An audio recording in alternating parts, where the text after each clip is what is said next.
His voice shook slightly as his eyes fixed on a single line projected behind him. Filipinos speak English more fluently than most native speakers I have met. But before we arrive at that powerful moment, before those words silenced an entire room, we have to rewind. Because every realization begins in ignorance. Every admission starts with denial. This story does not begin in Manila, nor does it begin at Harvard. It starts at a softly lit conference room in Geneva, Switzerland. There, international educators had gathered to exchange perspectives on global communication. At the center of the discussion stood Professor Andrew Whitmore, a linguist in his late 50s, highly respected, widely admired, and known for his sharp, uncompromising critiques. For many, his opinion carried undeniable weight. That evening, over coffee and quiet conversation, someone casually asked, "Professor, what's your view on English in the Philippines? They say it's widely spoken there." He adjusted his glasses, leaned back in his chair, and replied with a faint smile, "Yes, it's widely used. But let's be honest, it isn't real English. It's a variation, not quite the standard you'd expect at Harvard." Soft laughter circled the table. A few nodded in agreement. Others chose silence. And thousands of miles away, an entire nation remained unaware of how casually it had just been dismissed. But words travel in unexpected ways.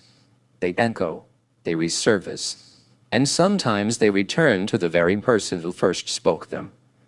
That offhand remark, careless and dismissive, would eventually find its way back to him in a way he never anticipated.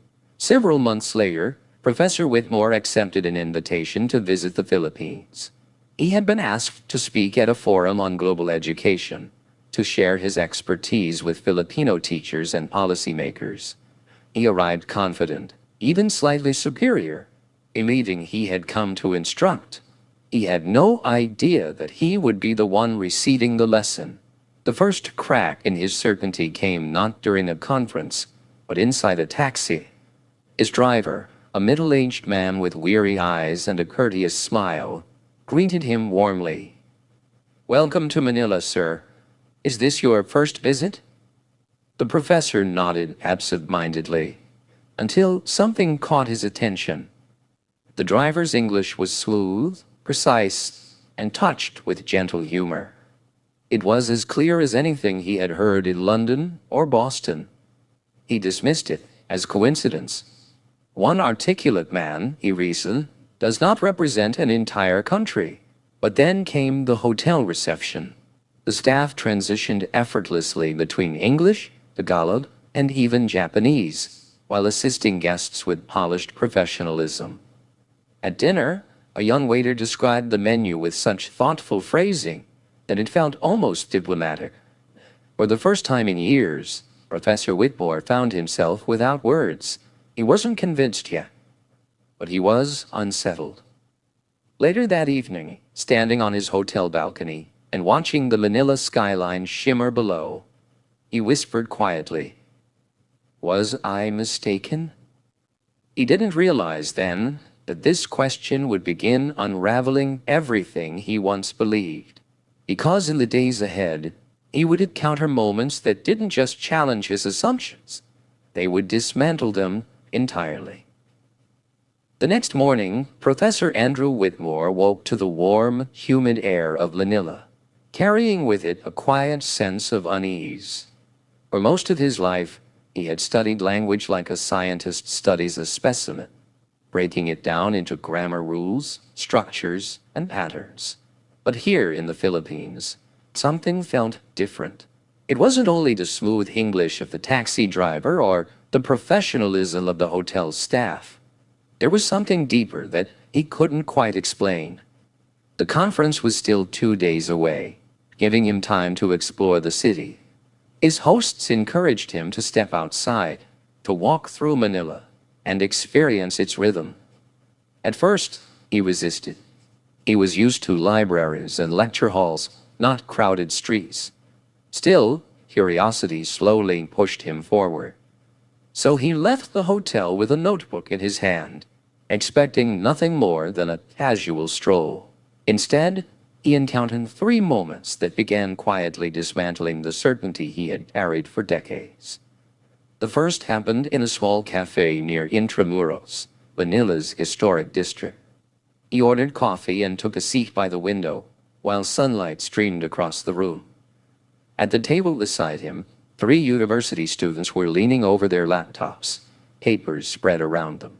He tried not to listen in, but their conversation drifted clearly across the room. They were discussing political theory, fluently and passionately in English. The topic caught his attention immediately. It was the very same theory he had lectured about at Harvard just months earlier. Their arguments were thoughtful. Their vocabulary was sophisticated. Their reasoning was sharp. At one point, one of the students quoted a philosopher in French, then translated the quote smoothly into English for the group. Whitmore slowly lowered his pen. These students weren't just using English to get by. They were using it to think, to analyze, to challenge ideas. In that moment, they reminded him of his brightest graduate students back in Cambridge. Yet here they were, sitting in a cafe in Manila. The second moment came somewhere he least expected it, a bustling marketplace. While wandering through the crowded lanes of Divisoria, he was surrounded by a flood of color, fabric, voices, and movement. At first, the noise overwhelmed him, but soon he began to notice something remarkable. Vendors were interacting with customers from all over the world: Korea, China, the Middle East, Europe, and English served as the common bridge between them. One young vendor, no older than 20, caught his attention. She greeted a Japanese buyer in hesitant Japanese. Moments later, she turned toward a group of Europeans and explained prices in fluent English.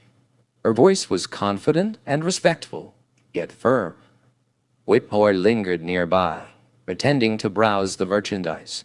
He listened carefully. She moved between languages without hesitation. No awkward pauses, no struggle to find the right words. For decades, Whitmore had researched bilingualism, yet here he was witnessing it in real life, natural and effortless. This wasn't broken English. It was language shaped by real-world experience, survival, and connection.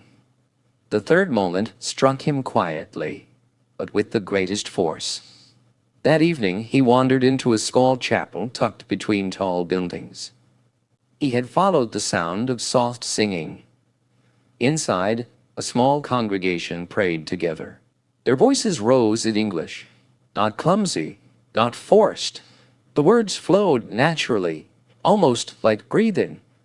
What surprised him most was not the fluency, it was the sincerity. These weren't memorized foreign phrases. The language carried faith, devotion, and emotion. English had become part of their expression, something uniquely their own.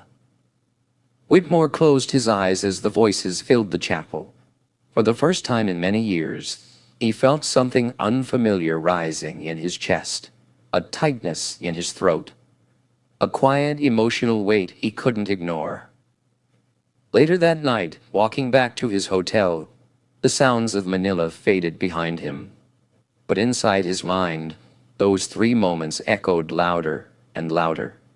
Students debating, vendors negotiating, worshippers praying. Together, they revealed something he could no longer dismiss. English in the Philippines was not a poor imitation. It was alive, dynamic, deeply woven into everyday life. Still, he resisted the conclusion. His pride held him back. His reputation tied him to the beliefs he had defended for years. How could a Harvard professor suddenly admit he had misunderstood an entire nation? The thought terrified him, yet something inside him had already begun to change. Confidence slowly gave way to doubt. That night, he returned once again to the hotel balcony. Looking across the glowing city lights, he whispered the same question as before, this time softer. Was I wrong? Deep down, he already knew the answer. The day of the conference finally arrived. The hotel ballroom had been transformed into a formal venue for international dialogue. Flags lined the walls. Nameplates were arranged neatly across long tables. Rows of chairs filled the room as teachers, journalists, students, and policymakers from across the Philippines gathered. Cameras waited at the back of the hall. Professor Whitmore straightened his tie while gripping the notes he had prepared weeks earlier in Cambridge. He had spoken at countless conferences before. Usually he felt calm and in control. But today, something inside him felt uneasy. The moments he experienced in Manila refused to leave his mind. The cafe, the market, the chapel. Still, he pushed the thoughts aside. He reminded himself who he was, the expert, the authority. The host introduced him warmly as one of the world's leading voices on global English. The audience applauded politely. Whitmore stepped forward and began his lecture. At first, everything went smoothly. He discussed the history of English, its expansion across the world, how it adapted in different regions. He shared statistics and light anecdotes. The audience listened attentively. Then, almost without realizing it, he repeated the same statement he had once made in Geneva. In some countries, he said, such as the Philippines, what people speak is not quite real English. It serves a practical purpose, but it is not the standard one might expect at Harvard. The words hung heavily in the room. Immediately he sensed the shift. No anger erupted. Instead, a thick silence spread through the hall. He looked up from the podium. The faces staring back at him were calm, steady, unshaken. Then a hand slowly rose. A woman stood. She looked to be in her 40s. Dressed simply in a blouse and slacks. Her badge identified her as a public school teacher from Quezon City. "Professor," she said calmly, "may I respond?" Whitmore hesitated. Interruptions were rare during his lectures, but the silence in the room seemed to invite her voice. "Of course," he said. Holding the microphone, she spoke steadily. "I teach children from some of the poorest neighborhoods in Manila. Many of them go home to houses without electricity or running water. But in my classroom, they recite poetry in English. They write essays in English. They debate ideas in English." Her eyes glistened slightly. "When I ask them why they work so hard, they say it's because English connects them to the world." She paused before finishing. "You call it not real, but for them, it is very real. It is their opportunity and their voice beyond these streets." Soft applause began. Then it grew louder. Whitmore felt warmth rising in his face. Before he could reply, another hand went up. A young university student stood. "Professor," he said respectfully, "you say we don't speak real English.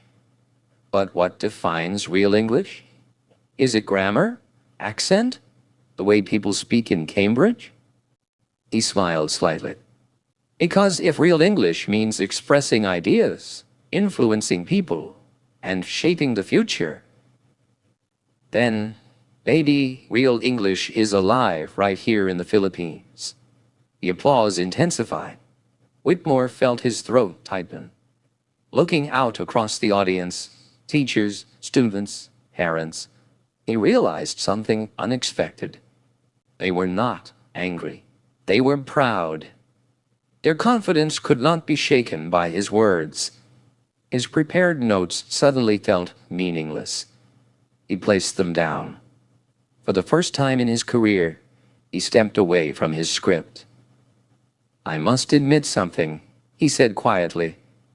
"I came here believing I would be the one teaching." He paused. "But perhaps I am the one who has something to learn." The room fell silent again. But this time the silence carried anticipation.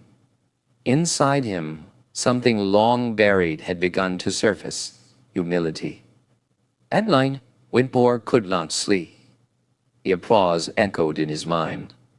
Not the admiration he was used to receiving, but applause filled with pride and conviction. He had been challenged not by famous scholars, but by ordinary Filipinos, teachers, students, parents, people speaking honestly from their experiences. The following day, he visited a public high school in Manila. The building was simple, paint chipped from the walls, classrooms crowded with students. Yet laughter and energy filled the halls. Inside one classroom, 30 students waited eagerly. They had prepared a short program in his honor. One student recited Shakespeare with impressive rhythm and emotion. Another delivered a speech about climate change in clear, confident English. A group of students performed a debate on a political issue, exchanging arguments with sharp wit. Whitmore sat quietly, stunned. The fluency impressed him, but what struck him even more was how naturally they used the language. They had made it their own. It was no longer the English of Cambridge. It was Filipino English, expressive, confident, alive. Then a young girl stepped forward. She looked no older than 12. Her uniform was faded, her shoes worn. She held a small notebook. Her essay was titled, "My Voice Matters." Her English was simple, but every sentence carried meaning. She spoke about her father working abroad. She spoke about her mother working long hours, but still praying with her each night. Then she spoke about her dream. "I want to become a lawyer," she read, "so that when people say Filipinos do not speak real English, I can stand and speak for my people." Her voice trembled slightly. Then she looked directly at him. Not angrily, just with hope. Something inside Whitmore finally broke. For years he believed academic authority meant truth. But standing in that classroom, before a 12-year-old girl, he understood how wrong he had been. He slowly stood up. The students watched in confusion. His voice shook. "All my life, I believed English belonged to places like Harvard and Cambridge," he said. "But today, you showed me something different. English belongs to those who use it to bring meaning, hope, and truth to their words. And no one has shown that more beautifully than you." Silence filled the room. Then the teacher began clapping. Soon the entire class joined. It was louder and more genuine than any applause he had ever heard. For the first time in his life, Whitmore felt small, but it was not humiliation. It was humility. That night, he returned to his hotel and opened his laptop. He deleted his next lecture entirely. Then he began writing a new one. Months later, he stood in a packed lecture hall at Harvard University. Scholars, journalists, and students filled the room. He paused before speaking. "For much of my career," he began, "I taught that English belonged to the West. And I once said that Filipinos do not speak real English." The room stirred. Then he said clearly, "I was wrong." Silence swept across the hall. In Manila, I met students who debate ideas with brilliance, vendors who connect cultures through language, and teachers who carry English not as a burden, but as a gift. I discovered that English does not belong to Harvard. It does not belong to London or New York. It belongs to those who use it to tell their stories. And in the Philippines, I found English more alive than I ever expected.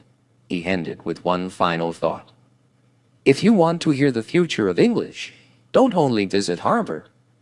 Go to Manila, go to Cebu, go to Davao.